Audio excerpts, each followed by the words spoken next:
کوئی کسی بھی وقت اٹھا لیا جاتا ہے، پوچھنے والا نہیں۔ البتہ عوام اگر اس کا 1% بھی سڑکوں پہ آ جائے نا تو ان کو منہ چھپانے کی جگہ نہیں ملے گی۔ ان کی صرف اور صرف دھجیاں اڑائی جا رہی ہیں، ملک کا جنازہ نکال رہے ہیں۔ السلام علیکم ناظرین، آسٹریلیا سے میں ہوں آپ کی ہوسٹ امریت شاہد۔ آج پاکستان میں سوائے کرپٹ لوگوں کے کسی کے حقوق نہیں ہیں۔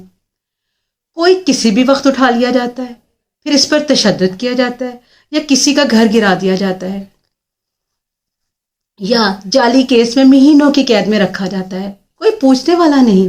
البتہ من پسند افراد کی خاطر جمہوریت جو ہے وہ معطل ہو جاتی ہے، جس کی وجہ سے عوام میں شدید قسم کا رد عمل ہے۔ عوام جس کرب سے گزر رہی ہے، اگر اس کا 1% بھی سڑکوں پہ آ جائے نا تو ان کو منہ چھپانے کی جگہ نہیں ملے گی۔ پاکستان میں پچھلے 50 سالوں سے قانون کی حکمرانی نہیں ہے۔ معذرت کے ساتھ پچھلے 50 سالوں سے پاکستان میں قانون کی صرف اور صرف دھجیاں اڑائی جا رہی ہیں۔ کل ایک مصطفیٰ نواز کھوکر کا ایک بڑی اچھی ٹویٹ تھی کہ نون لیگ اور باقی سب کا مسئلہ یہ ہے کہ دونوں کے پاس ایک دوسرے کے علاوہ کوئی آپشن نہیں ہے۔ نون لیگ کے پاس بیانیہ یا کارکردگی نہیں ہے، اس لیے ان کو اقتدار میں آنے کے لیے کسی کی کندھوں کی ضرورت ہے، اور کسی کی مجبوری یہ ہے کہ ان کے پاس عمران خان کا راستہ روکنے کے لیے نون لیگ کے علاوہ کوئی سیاسی قوت نہیں ہے۔ اگر آپ نے یہ سارے طریقہ کار اور ایسی ضمانتیں اور بیلے دے کر ہی الیکشن کروانے ہیں تو یہ الیکشن کا طریقہ نہیں ہے، پھر الیکشن کی کیا ضرورت ہے؟ عمران خان کا راستہ روکتے روکتے ادارے، عدالتیں ملک کا جنازہ نکال رہے ہیں۔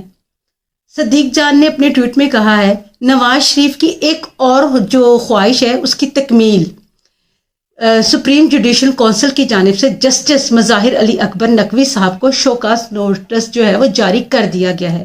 لگتا ہے کہ قاضی فائز عیسیٰ کے لیے کھلا میدان بنایا جا رہا ہے کہ وہ کھل کر کھیلیں اور سپریم کورٹ میں اکثریت حاصل کر سکیں زیادہ سے زیادہ۔ کہا جا رہا ہے کہ چیف جسٹس مظاہر علی نقوی کے خلاف 10 سے زیادہ جو تھی وہ زائد جو تھی شکایات تھیں۔ چیف جسٹس مظاہر علی نقوی کو ہٹانا کیوں ضروری تھا؟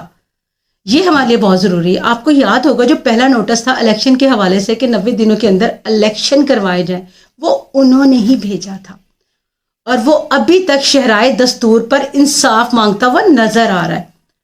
دوسرا ان کا جو فیصلہ تھا کہ وہ ملٹری کورٹ کے حوالے سے تھا، انہوں نے یہ فیصلہ دیا تھا کہ سویلین کا جو ٹرائل ہے وہ غیر قانونی ہے۔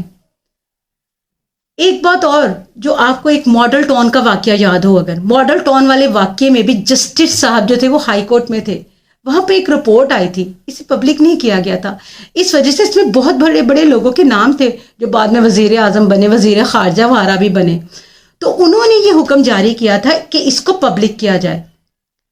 اس کا کیا مطلب ہے؟ صاف مطلب یہ ہے جو جھکے گا نہیں وہ ٹکے گا نہیں۔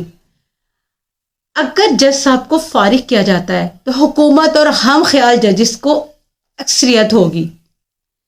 دوسری طرف پاکستان تحریک انصاف کی جو کور کمیٹی کا اجلاس کا اعلامیہ آیا جس میں انہوں نے جو عمران خان کا جو انہوں نے مسترد کی ہیں درخواستیں، انہوں نے اسلام آباد ہائی کورٹ کے فیصلے کی شدید مذمت کی ہے۔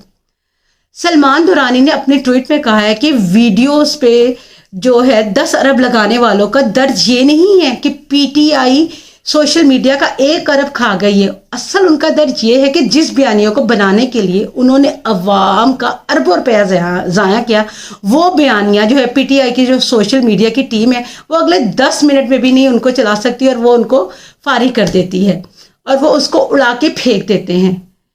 ہمیں چاہیے کہ ہم سب مل کر یہ فیصلہ کریں اور سیدھا راستہ اختیار کریں، اور ہمیں اور حکومتوں کو اور عدالت کو چاہیے کہ وہ 90 دن کے اندر اگر الیکشن نہیں ہوا ہے تو وہ جلد از جلد اس کی تاریخ دے اور لوگوں کو اپنی رائے کا استعمال کرنے کا موقع دے۔ اس کے ساتھ ہی مجھے اجازت دیجیے گا۔ اللہ حافظ۔